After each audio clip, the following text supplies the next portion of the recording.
I've had one of the things that I do with my students that I have enjoyed most, it's some of the most holy moments in the classroom, is I ask them to write a ministry case study. Just write up something that happened. And hopefully, the more recent the better, but you know, if it was at youth camp 6 years ago, that's fine, but write it up.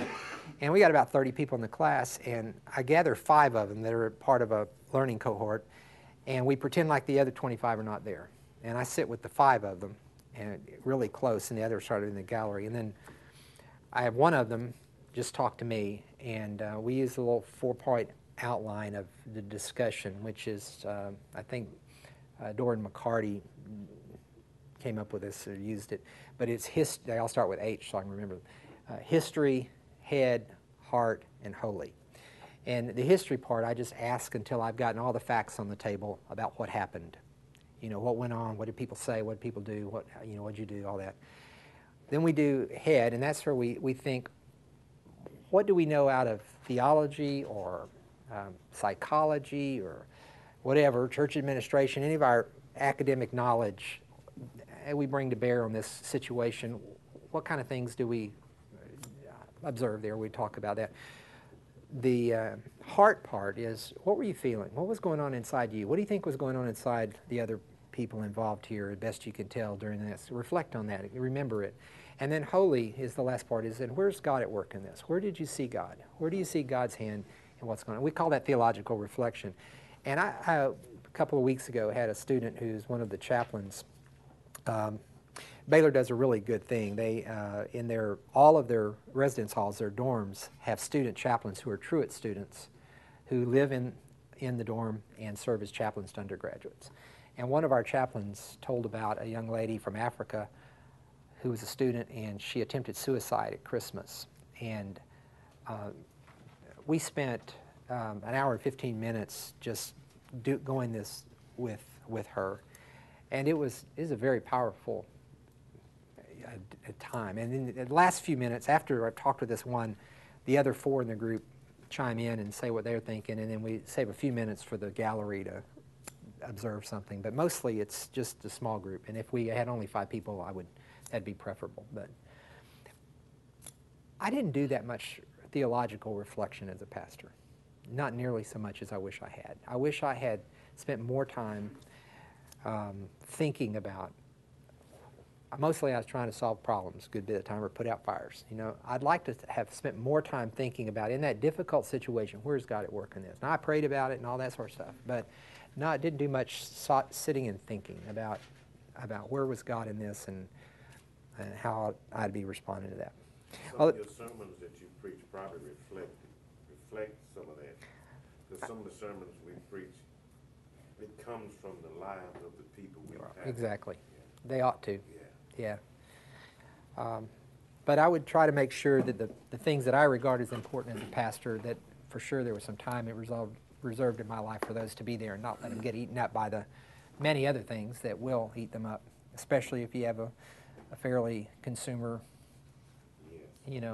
kind of based group of people who are wanting this and that and the other. A 7th thing is, I've learned, is that I really like not being in charge of everything.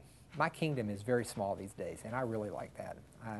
I have 2 classes that I teach each semester, and I direct a program of mentoring for our students. They're required to do 12 semester hours of an internship on the field, 1 semester while they're there, and I direct that program. And that's pretty much it. I go to meetings, faculty meetings, and I listen and I vote or whatever, and then I go away and I don't have anything to do. I mean, it's just, I like having a smaller kingdom, actually. And I think if I were translating that into pastorate, I would work harder than I did at giving away as much as I could, so that I could give myself to those things that are most important to me.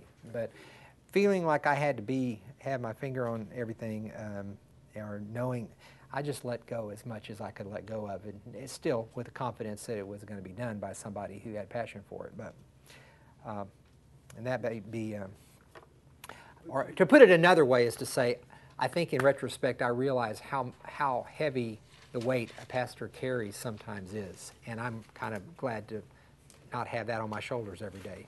How do you do that and still have confidence that it's going to be fair? Well, it's the hard work of developing people. I mean, that's good work, but it is, instead of doing it yourself, it is the finding of someone else who can be trained to do it and who has some time and passion to do it, and being okay with it not being done as well as it would be done if you did it. You know, most of us sort of feel that way. Of course, if I want it done right, I got to do it myself. So, right being the way I want it done. But the equipping church model, which we practiced at UBC, particularly in the last 5 or 6 years I was there, became a way of doing this for me, that more ministry was taking place with less of my own hands-on involvement in it than in maybe previous times. But you just got to figure it out yourself on that one too. It's like, what can I do? What does need to be done? What must I do? And what's mine to do and what somebody else's to do? Those are hard questions to get answers to. But I'm just bragging to tell you, I like not being in charge of everything, okay? So if you're still in charge of everything, I'm sorry. I really like not doing that. So one of the things I've been privileged to learn in the first year out there, where I was doing less preaching, but it was in a variety of places, and places I hadn't been in a long time. 8 or 9 times I preached at Chinese Baptist Church here in Houston. I preached at a little church in Flatonia, Texas, First Baptist Gonzales a couple of times, church down in Alvin. I was in a variety of places that I hadn't been in a long time. My last 22 years had been UBC, and that's all I knew. And so I was going back to Baptist liturgies that I had not known since a kid, you know. I didn't know that, I'd forgotten that the special music always came right between the offering and the preaching, and, you know, some of that. But one of the things that I really honestly just rejoiced in noticing was that God is working in so many places that were totally outside my range of vision. Small rural congregations, small town congregations, county seat towns. I've seen also just in a fresh way the work of God among seminary students. These are passionate young people that we've got about 350 of at Truett who are there because they want to be at some expense and cost to their life to spend 3 years preparing, and they are doing hard things and they want to go to hard places, and I'm driven by some of the passion that I pick up from these students that God is calling. I feel really good about the next generation. There are people there who want to be part of the kingdom, and they're paying a price to prepare to do that. And just some of my reading has gone a new direction, and I've been aware in fresh ways of the ways that God has been at work through history in His church. I've got a project I'm working on. What I want to do is to I've discovered kind of a genre of literature that I'd not read before, which is pastors writing about not how to be a pastor, but just writing about the life, about what it's like to be a pastor. And they've been doing that for 2,000 years. This job we do is one that we've had brothers and sisters involved in for 2,000 years. Now, context changes and some tools change, but there's a heart of it that people have been doing for a long time.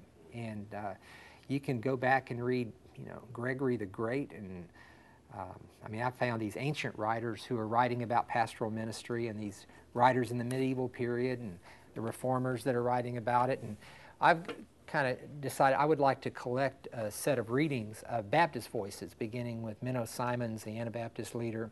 The early Anabaptists didn't write much about being a pastor because they were too busy being persecuted. You didn't have time to think about that kind of stuff. But Menno Simons, 1600s, finally gets around to writing something about that. But Spurgeon and the British Baptist and early American Baptist and Black Baptist and women Baptist and men, and all the way down through about 400 years. I'm trying to collect some writings, but I've just enjoyed reading and hearing these people talk about the work that I also do, you know, and know that they were doing it 300 years ago or 200 years ago, and it still matters. There's some, I'd be glad to recommend some books to you if you'd like to read in that area. One of my favorite to read is by Richard Lisher, called Open Secrets. And he's a Lutheran pastor. He got a PhD from the University of London and then got assigned to a rural congregation in like Southern Illinois or something. And you talk about somebody learning to deal with context. This is his first pastorate, and it is a clash of pastor and congregation, and they have to kind of come to terms with each other. And it's hilarious to read, but it's very real. You read it and you don't have any doubt that he's telling the truth, because most of you have been there. Do what? Can you spell his name? Lischer. Sure. What have you discovered so far, Robert, in reading these various explanations of what they've been going through? Well, there's some kind of recurring, I've got a lot more reading to do in that, but the kind of recurring things are, one is the constant call that pastors make to their brethren and sisters to character, to be who it is that you're called to be. I mean, it's a lot of exhortation along those lines. The importance of a sense of call comes out in a lot of those things. That vocation, the sense of calling by God to this task is something that, you know, I've experienced, you've experienced, but people have been knowing that by experience for a long time, and it becomes a key element in their staying with it. Well, I haven't gotten around to distilling that yet. Right now I'm collecting some of them, but those are some of the things I'm finding already. The Open Secrets book is a good one. An interesting one I read, I don't know whether you think about it as theology or not, but to me it was just fascinating to read this mind. Richard Niebuhr, or Reinhold? Reinhold Niebuhr. Reinhold Niebuhr was in the 19-teens, was in his first pastorate in Detroit. And he was this young man in his 20s, fresh out of seminary, and he kept a diary. He wasn't initially writing it for anybody else to read. And then at some point, someone found out about it and wanted to publish it. And you can tell how his voice changes at some point where you can tell he knows that somebody's going to be reading this sometime. But he's telling, you know, just reflecting. It's his first pastorate. He's 20-something years old, brilliant mind, in a city where automotive company already there were some oppressive issues there economically, and he's beginning to take a stand on some of those things. And he's wrestling with this preaching and funerals and stuff like that. And this book is called Leaves. It's got a long title. Leaves from the Diary of a Tamed Cynic. And I think it's one of his only books, despite the fact he was a renowned theologian, one of the only books that stayed in print over the years. And that Leaves from the Diary of a Tamed Cynic. But that kind of stuff, just reading pastors writing about being pastors. And I've enjoyed doing some of that. But I've learned God's at work in a lot of places that were outside my range of vision. Down through history, lots of different places, different ages. And sort of related to that, number 9, is I've learned the next generation deserves a bigger role in my life. That was part of what took me to this place. I was teaching in a university setting and was interim pastor at UBC. And I really loved that church. If I could have joined the church back then in 1984, 85, I would have done it. We just fell in love with the people in the community, but we lived way over on this side of town, just not very far from here actually. And that was too far to drive to Clear Lake to go to church, and we needed to be in our community. So they called a pastor, and during that time I was talking to one of my co-workers one day, and he said, "Do you think you'll ever go back to being a pastor?" And I thought I was going to retire being a teacher at HBU. I mean, it's my plan at any rate, you know. And I said, "Well, I don't know. But if a church like University called me, I'd be real tempted to say yes to that." And let me add a parenthesis here. This is just part of my story. I never have, I've told people a lot of times, I never really felt called to the pastorate like some people do, as if I could just move from one place to another. I felt very called to be that pastor at that place. And that went back to my seminary. I was in, this is ironic too, I was in a course at Southwestern Seminary 100 years ago called Life and Work of the Pastor. It's the same course I teach now, okay? And it was the most useless course I had in seminary. And I knew it when I was sitting there in my 20s. I also had an attitude, but I could just tell he was the nice professor, nice guy, but he wasn't talking about anything I wanted to know about. He himself had been a military chaplain for many years, and all I heard was military chaplaincy stories. I didn't want to be a military chaplain. I want to know about how you baptize somebody. I want to know. I had practical issues, and we weren't talking about them. And it was very frustrating to me. And I was near graduation.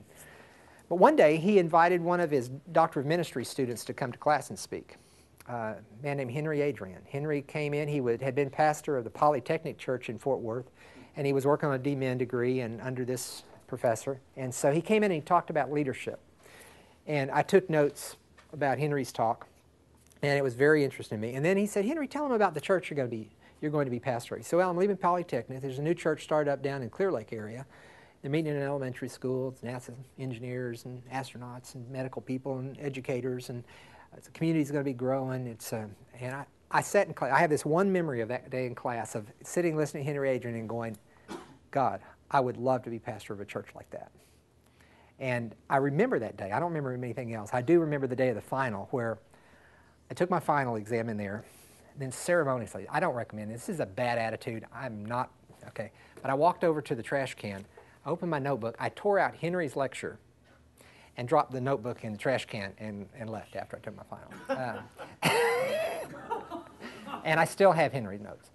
Well, I tell my students that too. I say, I had a bad attitude. I understand this, so I'm not bragging about that. And then ironically, the Lord says, you think you can teach it better? So here, you have it. Here you go. So these years pass, and I'm teaching at Houston Baptist, and I get a call one day from this church. George Archer calls and says, our pastor's resigned, and we need someone to preach this next weekend. Could you do that? And I said, well, sure.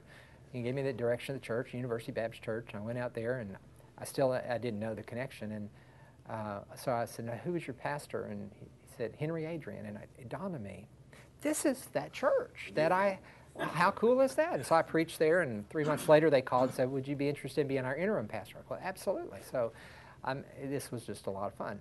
So finished that, they called a pastor, and I'm back at HBU, and one of my coworkers says one day, you think you ever go back to being a pastor again? I don't know. It'd have to be a church like UBC, because it'd need to be a place I feel like I fit.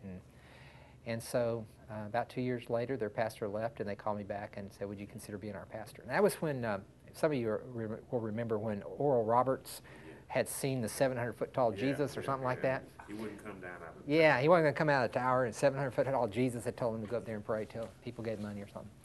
So the chairman of the search committee called me and said, would you consider being a candidate for pastor? And I said, no, I'm doing what I think I'm supposed to do the rest of my life. And but if I see a 700-foot tall Jesus tell me otherwise, I'll call you back. And so that was like in December, and about a month and a half later, I called him back, and he said, did you see Jesus? And I said, no, but I can't think about anything else either, so maybe we need to talk. And so I get there and stay 22 years. And then a few years ago, someone said to me, a couple of years ago, you think you'd ever teach again? And I go, no, I'm going to retire here. I said, but if I got a chance to teach at Truett Seminary, that'd be hard to say no to. And so, I mean, but for me, that move was this. When I was teaching at HBU, I was 34 years old when I left there, and I had a lot of ideas in my head about if I were, I'd been interim pastor at several places, and if I were the pastor, this is the way I'd want to do things. And so it was like, I need a lab. I mean, I need a lab. So I went and got a chance to try on things, fail at things, succeed at things, and do some of that. And the feeling in the last couple of years has been, now I need to go back to the classroom because there's another generation coming along, and I'd really like to help them negotiate some of this life as best I can. And so it's been to go back and invest in this other generation, and that's been very rich for me. But if I were doing pastoral over again, I would already start investing in the next generation. African American churches have a long-standing tradition of the pastor gathering a bevy of preacher boys around. Have any of you guys ever been at one of those preacher boys under a pastor? That's a tradition that Anglo churches could really learn from. I know that. And a lot of our African American students have been. Ralph West sends a bunch of them up there, and he comes up and teaches as well. But that investing in the next generation of those who are, and helping call out the called. I didn't do enough of that. I mean, we've got our share of some that are out serving, but it wasn't that intentional of helping young people discern a call from God. I was reading George Truett's biography recently. Have you read that, Ken Durst? I don't know how George Truett, who was like 40 years pastor of First Baptist Dallas, the way he got called into ministry, he was planning to go to law school. And he was very involved in his church up in the north of Dallas and in this town. They called a business meeting one Saturday, and he went to the business meeting. He didn't know why the business meeting was called, and this deacon got up and said, well, the reason we called together, and he kind of hemmed and hawed and finally said, is that we're going to ordain George Truett for the ministry. And he, wait a minute, he hadn't discerned any call or anything. The church discerned his call.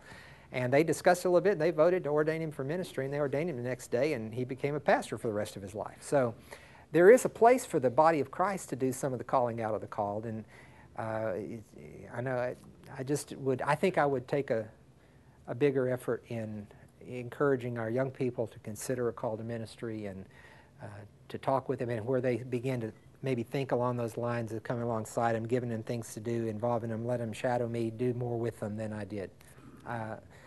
As in my role now at Truett, as I said, I direct the mentoring program. So we've got every student's supposed to do 12 semester hours, one whole semester in the field somewhere under a mentor.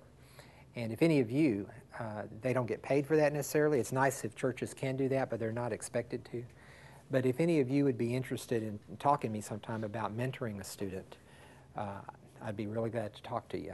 They mostly go find their own mentors, but I'm going to try to, one of my tasks these days is try to help find some people that I trust who are doing good work and who want to help. And you don't have to be in a large congregation to mentor a student. In fact, my preference would be that they mentor in smaller churches, because that's where they're going to go initially. It's apparently the kind of church God likes the most, because He's made the most of them. There's like 80% of our churches across all denominations are fewer than 125 people. And and also students get a little more chance to do hands-on stuff in smaller settings than following some big fancy church pastor around, you know. So the next generation deserves a bigger role in my life, and I would like to have given more of it then than I did. But that's one of the things I would put in there. And the last thing I put is that pastoral fellowship, that is fellowship with other pastors, is to be neither ignored nor taken for granted. Thought the pastors I served with in Clear Lake, across denominational lines, were friends. We were friends with each other. We respected each other. We didn't have a sense of competition. We enjoyed being with each other when we got together, but every time we got together, it was usually around a task or a project, and it would be, we would all lament the fact that we didn't spend more time getting together. And I thought, if we were on a mission field somewhere in the middle of Thailand or, you know, someplace, man, you'd be looking for people who were like, you know, who said Jesus is Lord the same way you did, and who were involved in the same mission, same kingdom, and it would be a little more desperation to it. But as it was, I drove past 3 houses of worship on my way to work every day, and didn't know what was going on in there, didn't know what they were up against, unless there was a real crisis that somehow we got called together. And I think I would try to find a way of being more connected to my fellow pastors, regardless of denomination. If they were confessing Jesus as Lord, I think we would want to spend some more time with each other than we did. And we worked at that in Clear Lake, but we didn't pull it off. And I admire pastors who do. I found that with some of the members of our staff, that we had served together for a long time, and so we had fellowship around that. But I felt for some of those people who didn't have staffs and who, you know, didn't have somebody to talk to about the work. Pastoral ministry can be incredibly isolating in so many ways. There's just so many ways, and that is the most dangerous thing about the whole thing, is the isolation, in my opinion. We get isolated by parishioners who put us up on a pedestal, and so they don't treat us as equals. And as much as they can be, you can have friends in the congregation. As I said earlier, you're always the pastor, always. And you need to remember that as well, and because they will. And so it's really hard, despite our affirmation of priesthood of believers and all of that. The reality is you're in a role that is different. You know that. I'm just talking out loud here, but that leads to isolation. And if we don't have some place to talk honestly and openly and truthfully with somebody else that we can trust, we can get really isolated. When you get isolated is when you get vulnerable. Yes. And I would just be willing to wager a lot of money, if I had it, that where you see moral failures in pastoral ministry, you will find isolation attached to that. With isolation comes a lack of accountability. Nobody knows my spiritual life. Nobody knows if I'm praying or not, because the parishioners sure are going to assume that. They're not going to ask you about it. They don't know if I'm worshiping when I come to church. They don't know how I'm spending my time. No, pastoral ministry is a terribly unaccountable profession. We had one of our staff members caught in, I've ceased calling these affairs. That sounds so plain. When a clergy does it with a church member, it is clergy sexual abuse. It's a person in power with a person who has less power, and it is sexual abuse. And we had a member of our staff caught in one of those situations, and it was 1994, and that for me was an eye-opening moment about how unaccountable my own life was at that time. This is before cell phones and GPSs and all that, but you know, I live 30 miles the other side of town somewhere from here. I don't know which way. But if I told my secretary I'm going to the UBA office for a meeting today, that's a half a day of activity. I'm going to the medical center, half a day activity. It was nothing to be gone all day long out of the office. And it just dawned on me just how unaccountable. I could tell them anything and they'd believe it. So I started finding ways to be less isolated in those ways, more accountable. But the isolation that is from having no friends is a dangerous place to be. And if I were doing it over again, I think I would try my best to build in a little more of that. That was another thing that the guy said in the article, Jack Connell. He said, more friendship, less isolation. And so those are all things that are remedial. You know, you can remedy these things in your life. And I think probably, I like the 80-20 principle. I mean, that seems to work for me. Ken and Callahan talks a lot about that. He said, 10 things you can do, choose 2 of them, do them well. You'll get 80% of the value from that. It's probably like a list like this. There's 10 things there. 2 of those will make more difference in your life than the other 8. Find those 2 and do them. And, you know, I think that this I would hope would encourage you to make your own list of what have I learned so far about pastoral ministry from the inside. And your list would be better than mine for you.